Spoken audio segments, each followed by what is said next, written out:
You've probably seen the TV shows, right? Find a total wreck of a house, make it look incredible, and then boom, sell it for a massive profit. It looks like magic. But behind all that TV glamour, there's actually a disciplined business strategy. So let's pull back the curtain and really unpack the playbook that successful investors use to systematically turn those rundown houses into profitable sales. So really, how do they do it? Is it just about having a good eye for design or getting lucky on a deal? Absolutely not. It's a calculated process. It's a system that's built on hard numbers, solid strategy, and, managing your risks. And today, we're going to break down that exact system, piece by piece. All right, here's how we're going to tackle this. First, we'll look at the big picture opportunity itself. Then, we'll walk through the whole process, step by step. After that, we dive deep into the numbers, because that's what makes or breaks a deal. We'll talk renovation strategy, and finally, we'll get into how you can turn a single flip into a repeatable investment engine. Okay, first things first. Let's get on the same page. What exactly is the fix and flip model, and why is it such a go-to strategy for so many real estate investors?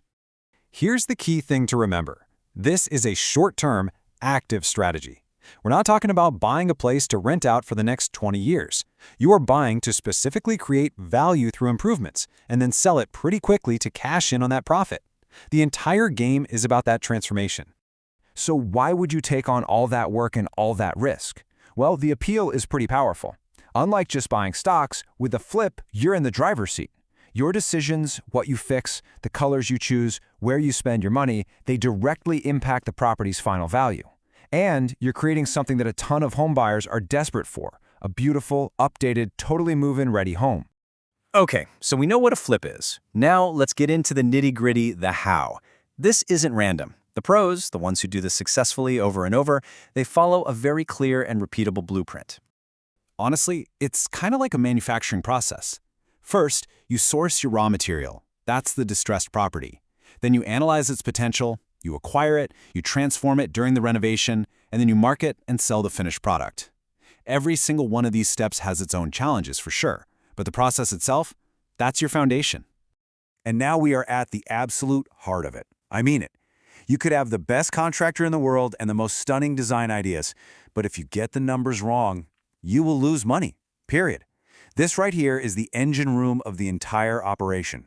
Everything, and I mean everything, starts with this one concept, the after repair value, or ARV. Think of it as a prediction. You're not focused on what that beat-up house is worth today. You have to focus on what it will be worth after you've worked your magic. That ARV number is your North Star for the entire project. At its most basic level, the ARV is what you paid for the house plus the value you created with your improvements.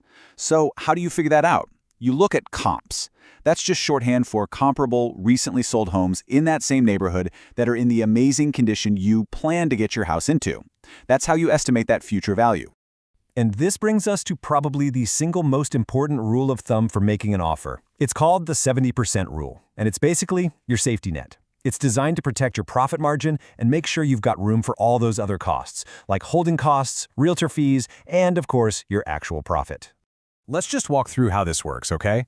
First, you figure out that target future value, your ARV. You take that number and multiply it by 0.70, or 70%. From that new number, you subtract your total estimated renovation budget. And the number you're left with?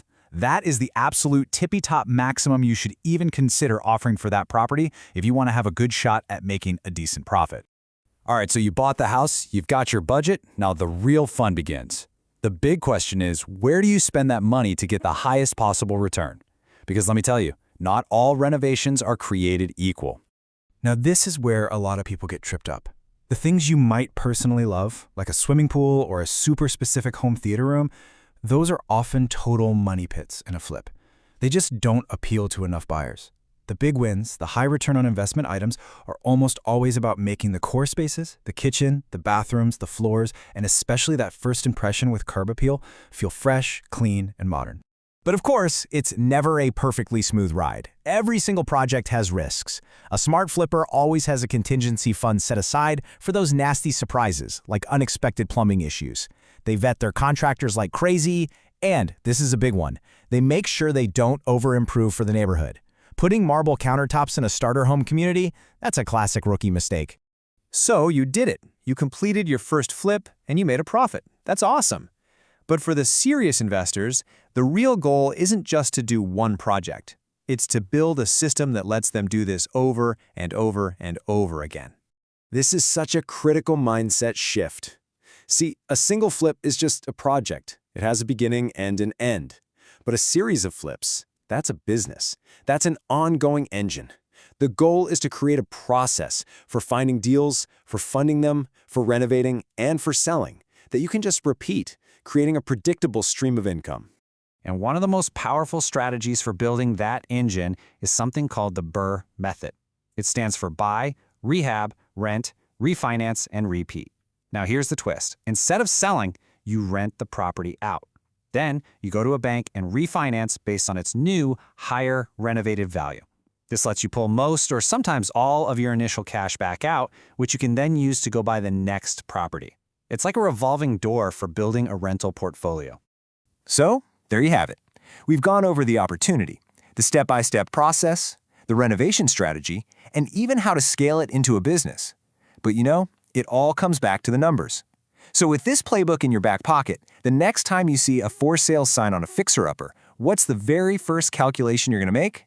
You got it. It all starts with the ARV.